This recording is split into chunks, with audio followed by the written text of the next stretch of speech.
UP में इस वक्त विपक्षी दल एक दूसरे की टांग खींचने में लगे हुए हैं, जबकि विपक्ष का काम होता है जनता के सरोकार से जुड़े मुद्दों को सरकार के सामने रखना और सवाल पूछना। लेकिन यहां तो बीएसपी सुप्रीमो मायावती और सपा चीफ अखिलेश यादव एक दूसरे पर छींटाकशी कर रहे हैं।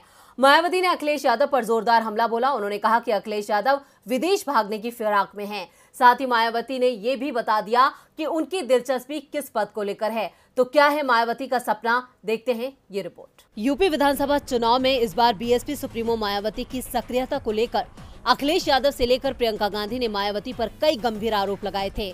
इन आरोपों में ये भी कहा गया था कि मायावती बीजेपी की बी टीम है, इसलिए उन्होंने ये चुनाव उस तरह से नहीं लड़ा जिसके लिए वो जानी जाती हैं।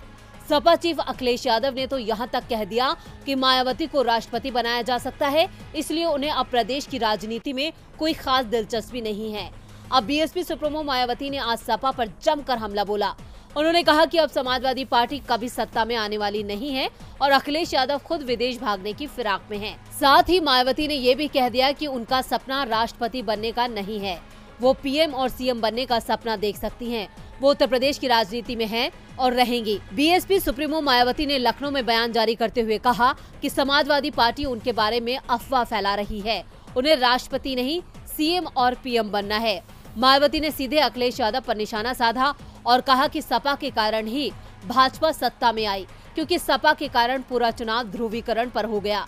मायावती ने कहा कि मुस्लिम दलितों के वोट में काफी ताकत है, ये लोग जुड़ जाएं तो मुझे सीएम बना सकते हैं।